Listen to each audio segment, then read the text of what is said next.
اور overall expenditures کے اوپر بھی گفتگو شروع ہو جائے گی. یہ جو منی بجٹ کی آپ بات کر رہے ہیں نا، مشکل صورتحال. شہباز آپ نے اپنی خبر میں جو ایک خوفناک بات کی ہے، بیکاز اسی پہ میری نظر ٹک گئی کہ پھر یہ ٹیکس وصول کرنے کے لیے جی دوبارہ جو آپ کے یہاں پہ پروفیشنلز ہیں، کانٹریکٹرز ہیں، ان کے اوپر مزید ٹیکس لگے گا.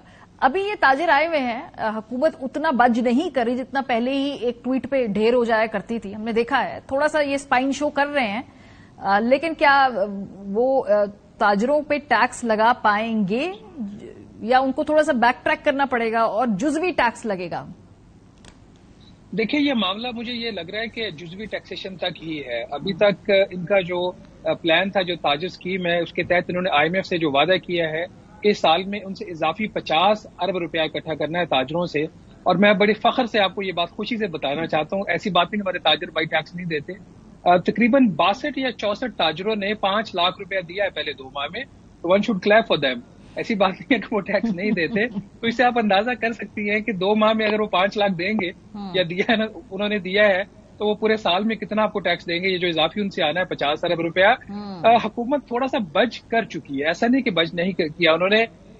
جس دن یہ تاجروں کی ہڑتال تھی اسی دن ان کے لیے ایک سادہ جو ہے وہ ٹیکس کا گوشوارہ کے نام سے انہوں نے ایک ڈاکومنٹ جاری کیا، جس کا ایک نوٹیفیکیشن بھی ایف بی آر نے جاری کیا، جس میں میرے لیے، آپ کے لیے، بزنس کمیونٹی کے لیے، باقی وہ جو لوگ ہیں جو ایمانداری سے اپنا کام کرنا چاہ رہے ہیں، ٹیکس بھی دینا چاہ رہے ہیں، ان کے لیے جو 28 صفحوں کا جو گوشوارہ ہے، جس میں یہاں تک بتانا پڑتا ہے کہ آپ کے گھر کا فرنیچر ہے تو اس کی ویلیو کتنی ہے، اگر آپ کے پاس کیش ہے تو اس میں کوائنز کتنے ہیں اور نوٹس کتنے ہیں، یہاں تک انہوں نے مانگا ہوا ہے. آپ کے بینکس میں بیلنس کتنا ہے.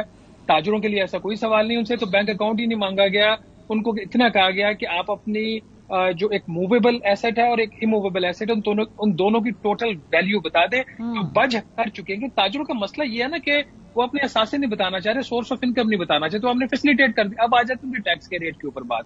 جو 100 روپیہ پر منتھ سے لے کے 60,000 روپیہ پر منتھ تک ان پہ ایک ٹیکس لگا ہے فکس، اس میں اب کچھ کمی حکومت کر سکتی ہے. انہوں نے انڈیکیٹ کیا ہے. اور ایک میں آپ کو بتا دوں، کل ایک ایف بی آر میں ایک میٹنگ بھی ہونے جا رہی ہے اسی حوالے سے تاجروں کے ساتھ. تو حکومت بچ کرنے جا رہی ہے. اس کی بنیادی وجہ یہ ہے کہ حکومت، آپ کو پتا ہے کہ سیاسی طور پر بہت ہی کمزور ہے.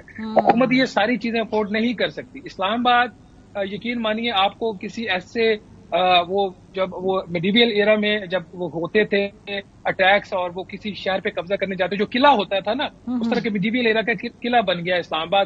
ہر طرف ٹینکرز ہی ٹینکرز ہیں اور کنٹینرز ہی کنٹینرز لگائے ہوئے انہوں نے. کوئی سمجھ نہیں آ رہی کہ یہ اسلام آباد ہے کہ ہم کسی ایسی 16ویں صدی کے شہر میں بیٹھے ہوئے. تو وہ حکومت تو شہباز آپ بھی کہہ رہے ہیں حکومت بچ کر رہی ہے، تو میں تاب صاحب حکومت بچ کر رہی ہے، تو پھر 102 ارب جو ہے جو گیپ ہے وہ کہاں سے پورا کریں گے؟ کس کی جیبوں سے نکالیں گے پھر وہ پیسے؟ اس میں تو میں آپ کا سوال جواب دینے سے پہلے ایک چیز جو ابھی لیٹسٹ ایف بی آر کی طرف سے اناؤنسمنٹ آئی ہے، جس میں انہوں نے بتایا کہ 102 ارب روپے کا شارٹ فال موجود ہے. انہوں نے جو اس کی دلچسپ بات بتائی ہے وہ میں آپ کے دیکھنے والوں کو بتانا چاہتا ہوں. وہ کہتے ہیں جی بنیادی طور پہ یہ جو ہمارا ریونیو تو ویسے وہ کہتے ہیں بڑا ہے، لیکن وہ ساتھ انفلیشن کا نمبر بتاتے ہیں. وہ کہتے ہیں جی کہ پچھلے سال اسی عرصے کے دوران مہنگائی جو ہے وہ 28% تھی، ابھی مہنگائی جو ہے وہ 11% آ گئی ہے. تو اس وجہ سے بلیم کرنے کی کوشش کی ہے کہ مہنگائی میں کمی کی وجہ سے ہمارا ٹیکس جو ہے وہ کم ہو رہا ہے. دوسرا وہ کہتے ہیں کہ ریفنڈز ہم نے زیادہ دیے ہیں، اس وجہ سے ہمارا جو ٹارگٹ ہے اس میں کمی ہوئی ہے. لیکن میں آپ کو ایک بات بتاؤں، دیکھیں ہم آئی ایم ایف کے پروگرام کے اندر ہیں.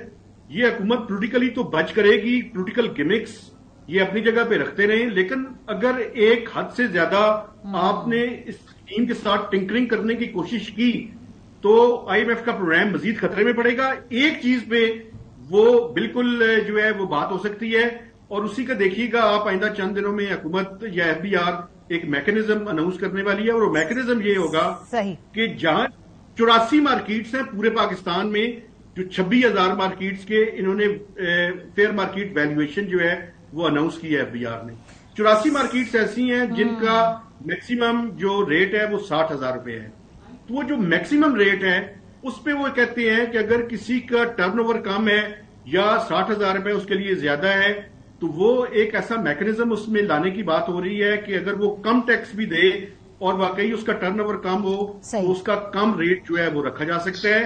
اس کے علاوہ اگر چینجز انہوں نے کرنے کی کوشش کی جو کہ IMF سے انڈورسڈ ہیں, تو IMF کا پروگرام مزید خطرے میں پڑ سکتا ہے. بہت ہی حوصلہ افزا چیز تو نہیں, سب سے کیئرفل لفظ اگر میں استعمال کروں. بہت شکریہ شہباز رانا صاحب, مہتاب حیدر صاحب ہمارے ساتھ موجود تھے. بریک پہ جائیں گے, جب واپس آئیں گے آج کچھ ایسے اسپورٹس مین جو ہیں جن میں خواتین بھی ہیں لڑکے بھی ہیں, ان کی بات کریں گے جن کو سرکاری سرپرستی اگر اور اچھے طریقے سے مل جائے تو یہ اسپورٹس کے میدان میں اپنے جھنڈے گاڑ سکتے ہیں. ان اسپورٹس مین کو ہم سیلیبریٹ کریں گے. بریک کے بعد ہمارے ساتھ رہیے. Welcome back. ہم اپنے لوگوں کی قدر تبھی کرتے ہیں جب وہ اپنی انڈیویجول محنت کے اوپر کوئی نہ کوئی مقام حاصل کریں, کوئی تمغہ جیت کے آئیں, کوئی ریکگنیشن حاصل کریں.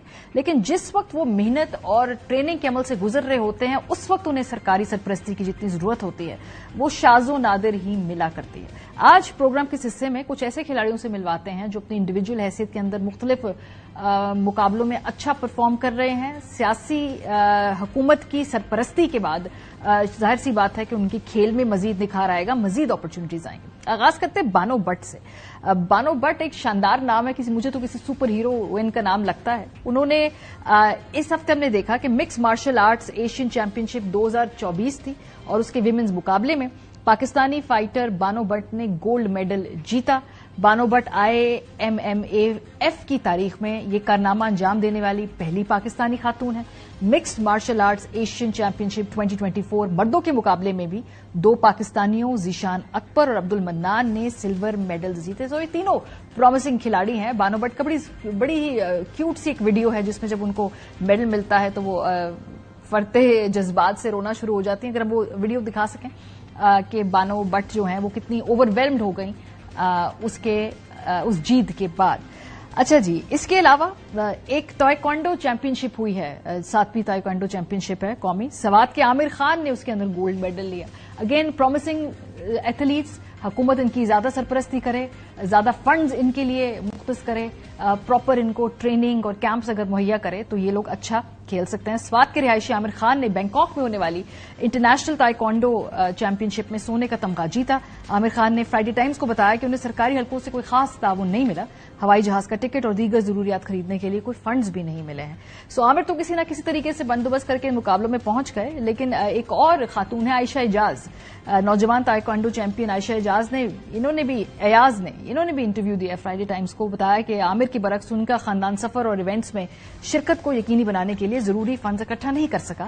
عائشہ سے قبل 13 سال کی عمر میں پاکستان کے لیے 2 گولڈ میڈل, 2 سلور میڈل اور 3 بین الاقوامی تمغے جیت چکی ہیں. اس کے باوجود سرکاری حلقوں سے عائشہ اعجاز کو کسی قسم کا کوئی تعاون نہیں ملا.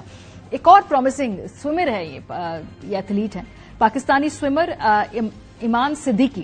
محمد امان صدیقی نے 2023 میں جاپان میں مردوں کے 400 میٹر فری سٹائل میں 4 منٹ 12 سیکنڈ کے وقت کے ساتھ نیا قومی ریکارڈ قائم کیا تھا. اس کے علاوہ حمزہ خان ہیں, ہم نے دیکھا کہ پاکستان کی 37 سال بعد جونیئر اسکواش چیمپئن شپ میں وہ حصہ لے کے جیت گئے. سو خیر ان کی تو خیر ٹھیک ٹھاک سرپرستی ہو رہی ہے. ظاہر سی بات ہے کہ پاکستان ایئر فورس پیٹرن ہے یہ اسکواش کی, تو ان کو ضرور ریسورسز ملتے ہیں. نور دستگیر بٹ صاحب کامن ویلتھ میں انہوں نے گولڈ میڈل دلوایا. بعد میں ہم نے دیکھا کہ وہ گلا کرتے رہے. نور دستگیر بٹ نے انٹرویوز دی. انہوں نے کہا کہ ویٹ لفٹنگ فیڈریشن کی ذاتی رنجش کی وجہ سے اولمپکس میں وہ کوالیفائی نہیں کر سکے تھے. انہوں نے شکوہ کیا کہ کامن ویلتھ گیمز جیتنے کے بعد انہیں سہولیات دی گئی لیکن اس سے پہلے کچھ نہیں ملا. تو لوگ اپنا زور لگا کے, اپنے ریسورسز لگا کر یہ جتنے مقابلے اس میں حصہ لیتے ہیں, کوئی نہ کوئی کامیابی حاصل بھی کر لے. دیکھیں کہ سرکار مکمل طور پہ فنڈز ایلوکیشن اور ان کی سرپرستی کرے تو کتنے اور ایونٹس میں یہ تمغے لے کے آ سکتے ہیں. ارشد ندیم کی طرح کیا ہم انتظار کریں گے کہ وہ اپنا خون جلا کے محنت کر کے تمغہ لائے گا تو پھر ہی ہم نے ان کو پذیرائی کرنی ہے, پھر ہی ہم نے ان کے لیے تمام جو ہے نوازشات کرنی ہے. جب لوگ اسٹرگل کر رہے ہوتے ہیں اس وقت ان کا بازو بننے کی کوشش کرنی چاہیے. پروگرام کا وقت ختم ہو گیا. اپنا فیڈ بیک دینا مت بھولیے گا. خیال رکھیے. خدا حافظ.